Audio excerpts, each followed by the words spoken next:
Terima kasih atas waktunya. Saya ingin bertanya Bu ya,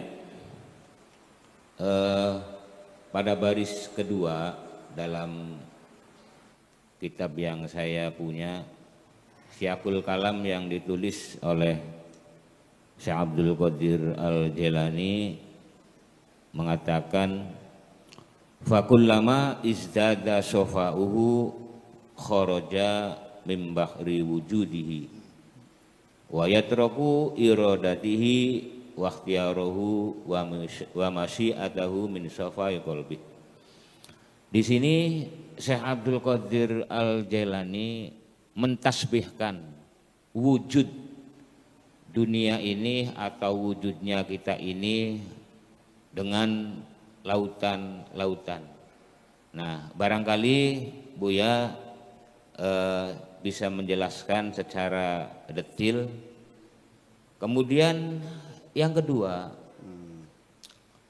dalam bentuk atau identifikasi terhadap orang-orang sufi dulu, ketika berbicara seorang sufi, figurnya itu kira-kira dalam pikiran saya pakai sarungnya kumuh, pakai sandal bakyak, atau sandalnya ini yang sebelah kanan merah, sebelah kiri. Terus nggak mandi ya? Nggak mandi, nggak keramas seperti itu.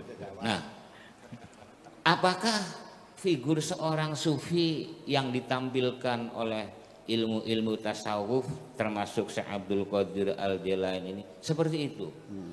Bukankah sufi itu kan kalau didefinisikan oleh Syekh Abdul Qadir Al-Jailani berarti termasuk orang-orang yang cemerlang dalam pikirannya, dalam visi dan misi hidupnya. Mungkin itu saja Bu ya, dua saja. Nah, dan sebelumnya saya ucapkan terima kasih atas pencerahannya. Assalamualaikum warahmatullahi wabarakatuh. Waalaikumsalam warahmatullahi wabarakatuh. Yang dapat dipastikan adalah seorang sufi itu bukan orang yang meninggalkan syariat, malah justru dia itu orang yang paling konsisten bersyariat.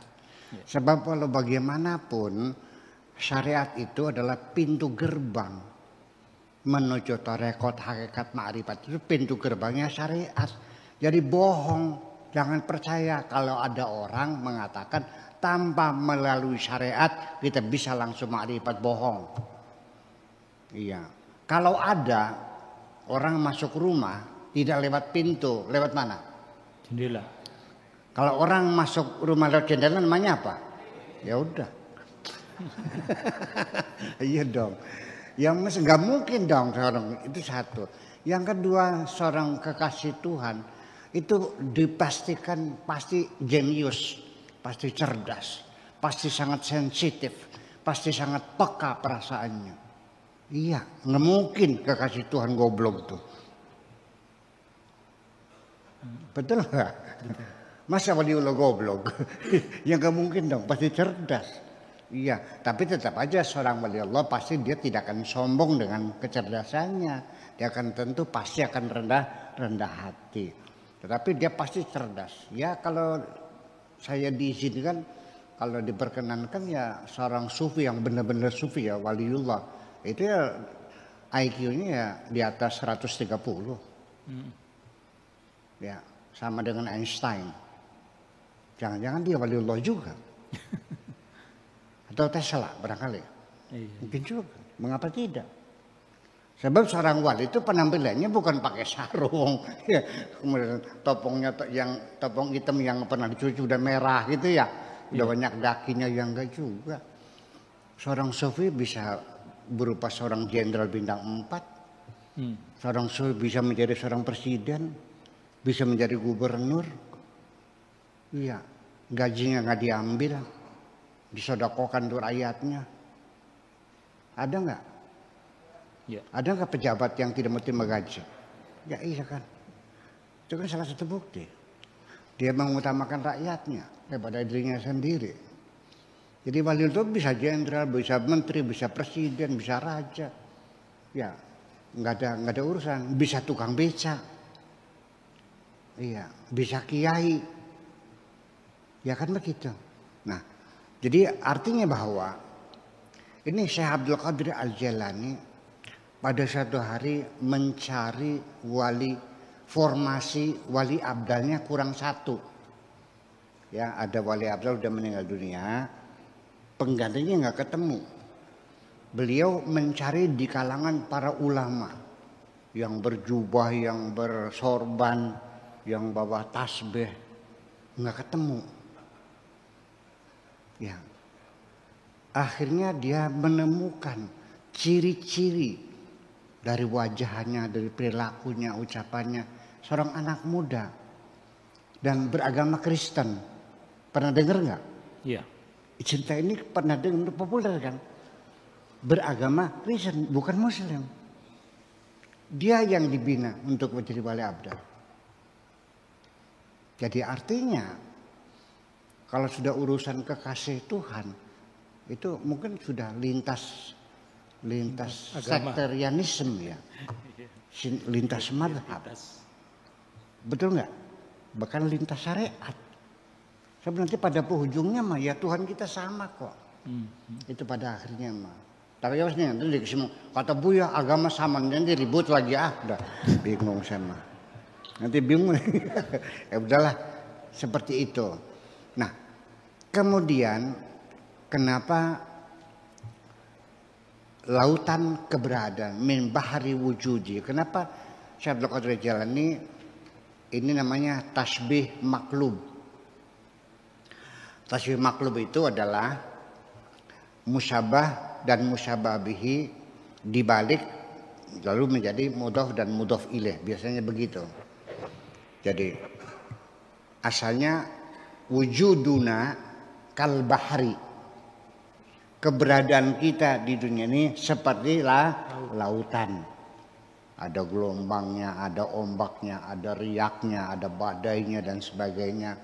Dan di dalamnya mengandung kehidupan yang luar biasa. Bahkan binatang-binatang tuh banyak yang di laut, banyak yang di darat. Ragamnya banyak di mana? Jenisnya, jumlahnya, ya ternyata manusia kan seperti itu. Jadi kehidupan seperti lautan. Makanya bahtera, kehidupan rumah, bahtera itu kan lautan. Ya, jadi diibaratkan seperti kapal kehidupan ini. Ya, dan dimensi waktu ruangan yang kita tinggali ini adalah sebagai lautan. Jadi artinya seseorang itu kalau hati semakin jernih maka keberadaannya yang seperti lautan itu akan hilang. Dia sudah lagi tidak ingin apa-apa, tidak mau apa-apa, tidak memilih apa-apa. Semuanya serahkan, yang penting aku siap menerima apa yang Allah pilihkan. Mau kawin enggak? Mau. Seperti apa perempuan yang kau inginkan? Yang penting asal perempuan. Ya. Ya Allah, aku minta punya istri yang penting perempuan. Pokoknya terserah Allah milih, yang penting perempuan. Mau makan enggak? Saya tidak milih apa sambal goreng, dendeng, bergedel, enggak. Terserah Allah. Yang penting bisa mengenyangkan. Perlu rumah enggak? Yang harga berapa miliar? Tipenya tipe berapa? Yang penting tidak kebocoran. Ketika kehidupanmu standarnya terendah, ketahuilah betapa murah meriahnya biaya kehidupan ini. Makasih, gitu aja. Murah meriah. Yang menyebabkan hidup menjadi susah adalah karena keinginanmu. Iya, berapapun hartamu, kalau engkau tidak mengendalikan keinginanmu, nggak akan pernah cukup kok. Setuju? Setuju. Iya, kita. Oke.